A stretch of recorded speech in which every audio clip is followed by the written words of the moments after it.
Hai nakama, Boruto 2 Blue Vortex is back.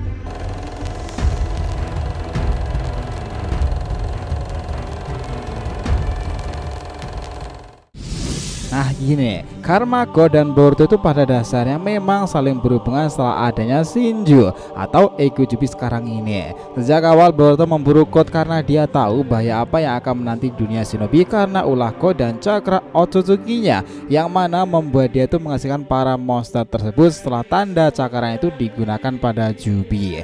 Karma putih God semacam anomali nih, dan pada akhirnya Boruto dengan karma birunya itu yang menanggung eksistensi dari kebodohan God sendiri.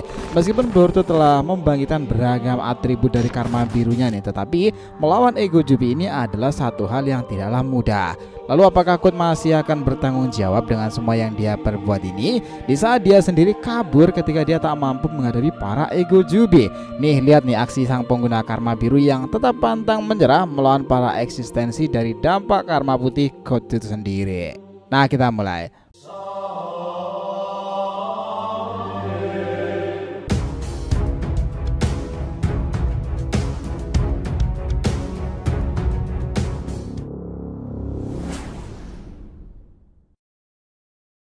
Oh ya, tapi sebelum masuk pembahasan ya, kita ingatkan di sini kita udah siapkan channel khusus untuk pembahasan berupa fanfiction Boruto 2 Blue Vortex. Jadi karena market Boruto tuh pada suka episode-episode dialog dari kembangan cerita sendiri, namun kita di sini tuh tak ingin channel DRTV seperti itu. Nah, solusinya apa? Kita hadirkan channel tentang itu namanya Saga 2 Blue Vortex. Silahkan dibantu subscribe ya teman-teman. Di sana kita akan cukup update videonya, tentu sambil mengedukasi market Boruto agar menonton dan membaca dengan benar nih, serta rasional. Nah, linknya kita taruh di komentar teratas di video ini ya, atau channel itu biar berkomentar sendiri di video ini. Oke, now back to the topic. Pada dasarnya karma itu memang sesuatu yang menarik dan itu bersumber pada Otsutsuki. Tetapi sejauh ini yang menarik adalah karma biru Boruto dan karma putih God. Kita lupakan sebentar untuk karma merah Kawaki ya. Situasi Konoha sekarang itu lagi gawat-gawatnya karena gegara God itu Sumeaka muncul dan Jubi berevolusi menjadi Ego Jubi yang kita kenal sekarang. Lalu bagaimana kita menyebutkan jika karma God itu cukup anomali? Kenapa seperti itu? Karma God itu tidak bisa membangkitkan Ishiki tapi bisa mengevolusi Jubi kan? Pada dasarnya karma itu membangkitkan kembali seorang Otsutsuki dan itu adalah basicnya, karena di dalamnya ada file seorang Otsutsuki tersebut yang telah dikompresi. Hal itu telah berulang kali diperlihatkan pada contoh sederhana segel Orochimaru kala itu. Meskipun ia mati dan dikalahkan, asalkan masih ada fusi tensei di tubuh orang lain, Orochimaru dipastikan hidup lagi. Nah, kemampuan demikian yang diperlukan adalah wadah tempat reinkarnasi mereka. Dari 3 karma yang sudah muncul itu, God itu terbilang anomali teman-teman. Tak jarang para fans menyebutkan jika karma itu gagal dan hanya berisi cakra dari seorang Otsutsuki saja loh sebagai sebuah senjata murni. Tetapi tak sedikit dari para fans pula yang beranggapan bahwa karma God itu sebenarnya sangat mirip dengan Kawaki. Data Ishiki itu ada tapi memang belum diekstrak ke dalam tubuhnya. Nah, dari sana banyaklah spekulasi dan argumentasi yang berkembang. Mungkin sederhananya Jigen atau Ishiki yang menanamkan karma pada God yang sudah disederhanakan itu pasti juga memiliki data, tetapi karena kebangkitan Jigen kala itu karma itu menghilang. Ingat ya, Ishiki untuk berjaga-jaga menanamkan karma pada Jigen, God dan juga Kawaki, dan semuanya itu punya segel tanda karma. Cuman karena reinkarnasi diadakan melalui Jigen itu, karma Kawaki itu hilang, tetapi karma God itu enggak teman-teman. Aneh kan? Ishiki aja bilang seperti ini, God hambaku yang setia nan terkasih, karma putih itu adalah warisanku untukmu.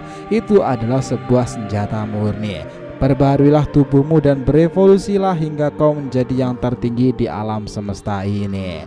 Nah, perkataan Ishiki saja sejalan dengan yang terjadi sekarang kan? Apa itu? Ya entitas Shinju yang ada sekarang teman-teman. Cara God itu membangkitkan Sumeaka tersebut memang menggunakan tanda cakranya itu yang menjerat Jubi. Bahkan karma tak diaktifkan di sana loh, tetapi yang buat itu berbeda karena cakra God itu pun juga ada Otsutsuki-nya. Tahu sendiri kan bahwa cakra itu adalah Shinjutsu Shibai dan God memiliki karma dari Ishiki. Nah, dari perkataan Boruto saja kita jadi berpikir bahwa God ini itu memiliki hubungan sebab akibat Shinju berevolusi dan normalnya mereka memakan Otsutsuki. Dari data chapter ke-6 dikatakan Jubi itu ada untuk memakan cakra itu sendiri kan. mereka makan siapa saja yang secara naluri itu. Di sini kesimpulan Boruto bahwa yang membuat Jubi berevolusi bukan karena mereka langsung memakan Otsutsuki, tapi karena mereka itu memakan cakra Otsutsuki, dan itulah yang ia simpulkan. Kita tahu bahwa Jigen sudah menjadi Otsutsuki karena dia berhasil mengekstrak 100% data di karma Ishiki kan. Nah, dengan melihat rencana Ishiki kita jadi bisa menyimpulkan bahwa untuk menumbuhkan Shinju maka diperlukan cakra dan juga DNA dari Otsutsuki. Kenapa hal ini sangat penting untuk mengungkapkan misteri di dalam Sagel Karma Code sendiri? Ya, kita ingat nih, pada cerita Naruto kalian pasti tahu alasan kenapa Naruto memiliki kumis di wajahnya itu kan, mesti tak pernah dijelaskan. Nah, kumis itu di wajah Naruto tumbuh, tapi kita sudah bisa menganalisanya sendiri bahwa kumis itu tumbuh karena Naruto lahir berdampingan dengan cakra Kurama. Dan itu juga terjadi pada Himawari dan Boruto loh. Dari sini Code mungkin mempengaruhi evolusi Jubi sendiri. Ia sudah memiliki cakra Ishiki yang mengalir di seluruh tubuhnya, bahkan di saat dia tidak mengaktifkan karma cakra Ishiki itu tetap bisa digunakan. Jadi dalam arti tertentu tanda cakra Code juga bisa terdiri dari bagian cakra Ishiki yang kemudian akan memicu perubahan pada Jubi. Dan ingat ya bahwa cakaranya tersebut juga Shinjutsu yang tergolong dari Shibai. Itulah yang terjadi pada chapter ke-7 sekarang ini, bahwa para ego Jubi melalui Jura sudah akan siap mendatangi desa Konoha sendiri. Karena dari buku-buku yang ia baca, dia tak menemukan kepuasan atas jawaban yang dia cari.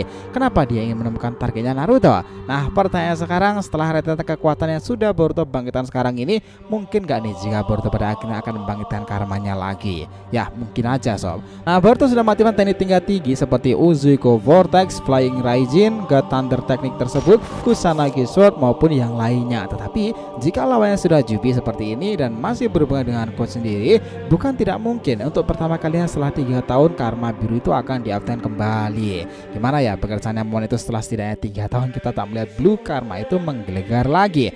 Anyway, dahulu ini ketika Boruto pertama kali menggunakan karmanya itu suara gemuruh menggelegar dan ledakan-ledakan terjadi di sana. Sangat epic sih, terasa mengerikan kala itu.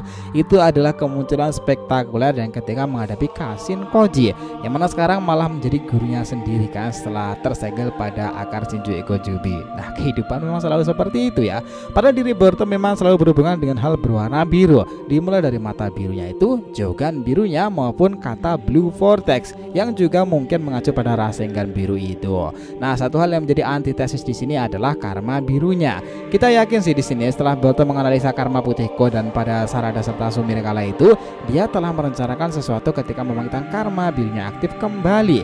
Yang jelas ketika karma biru Boruto aktif, sesuatu membuatnya bug seperti monster yang dikenal sebagai Borushiki Mode. Tanduk di kepalanya itu adalah eksistensi perpanjangan dari penggabungan kekuatan Otsutsuki. Nah, dari karma itulah tak ada alasan lagi jika lawan sekuat apapun bukan Boruto namanya jika tak lawan. Apakah dengan hal ini ya pada saatnya nanti ketika Code kembali lagi dan di sana juga ada Kawaki nih. Untuk pertama kali dalam sejarah kita akan diperlihatkan 3 karma yang saling melawan ego Jubi. Karma merah, karma putih, dan tentunya karma biru. Nah, ada lawan nakama. So, gimana menurut kalian semuanya? Bukankah itu terdengar relevan dari data kelanjutan yang ada? Nah, jadi cukup itu ya pembahasan kita mengenai karma Boruto ini dan juga hubungannya dengan karma dari Code sendiri. Nah, jika ditanyakan silahkan ya, feel free tulis di kolom komentar di bawah ini, oke? Thanks a lot nakama telah menonton video ini and we'll be come back again.